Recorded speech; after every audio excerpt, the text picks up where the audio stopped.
More records were broken in a football-filled weekend as Liverpool held their nerve in the Premier League title race, but Arsenal slipped up in the top 4 chase.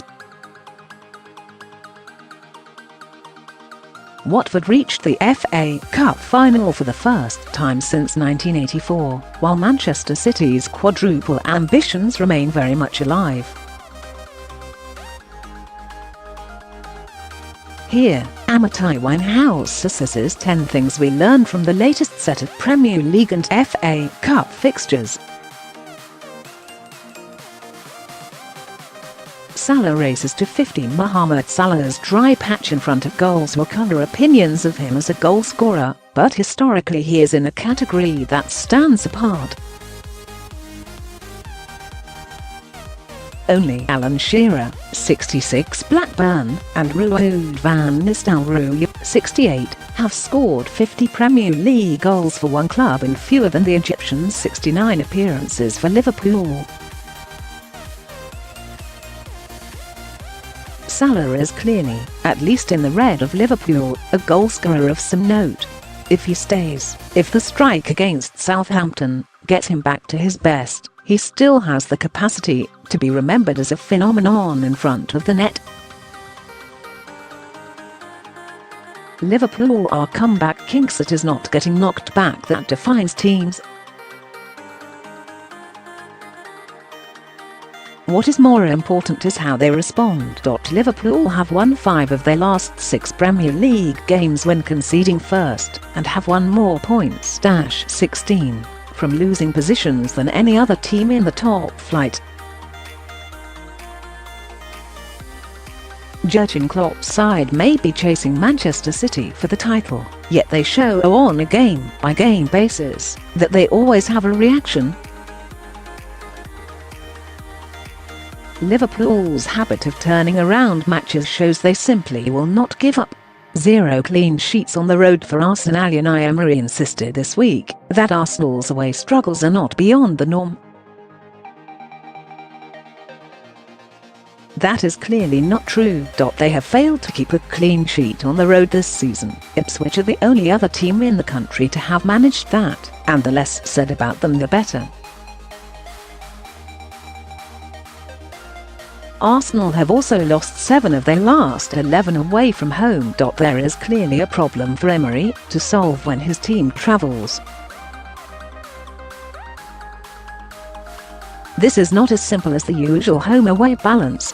Jesus steps up in the cup. Sometimes clutch players are more important in cup competitions than consistent ones. Gabriel Jesus could therefore be crucial to Manchester City's quadruple hunt.The Brazilian has 12 goals in cup competitions this season after his winning goal against Brighton on Saturday, compared to just 6 in 25 Premier League appearances. When it comes to win or lose situations, Jesus steps up.It bodes well for a team competing for 4 trophies. Jesus will rise in those crucial moments between now and May when City need him. Tielemans is hot property. At the end of Leicester's win at Huddersfield, James Maddison tweeted that the Foxes need to sign Youri Tielemans up. He's right. The midfielder has a goal or assist in 5 of his last 6 matches and has meshed perfectly with Brendan Rodgers. When they signed the 21-year-old on loan, he was at a low ebb in an otherwise brilliant career thus far. Now they're going to compete for a Premier League standard player. They need to do the deal, and do it soon, because if they leave it much longer, Tielemans will be heading further up the league, rather than taking Leicester there. Ruthless Milivojevic strikes from the spot. Luka Milivojevic is a statistical anomaly, and it is beginning to look as though he is actually underrated from the spot. He struck his 10th penalty against Newcastle on Saturday, 1 less than the most for one player in one Premier League season, and A. Johnson, also at Palace. He has also now bagged 13% of all penalty goals and the top flight this campaign. Sometimes managers just have to use the tools and they locker. That combination of Wilfried Zaha winning penalties and Milivojevic scoring them is being used to full capacity by Roy Hodgson.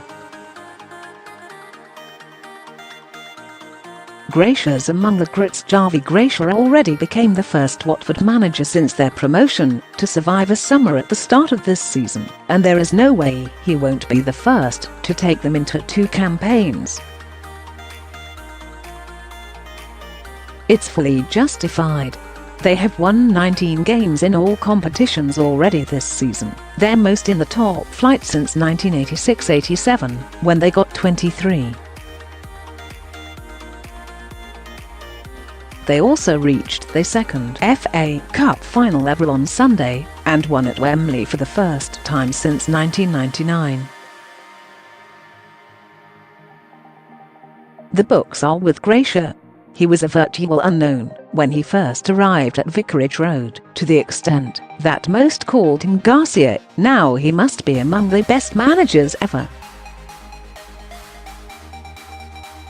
Bournemouth ship 60. Bournemouth will not survive forever with their laissez-faire attitude towards their defence, and it is this that Eddie Howe most needs to solve in the summer.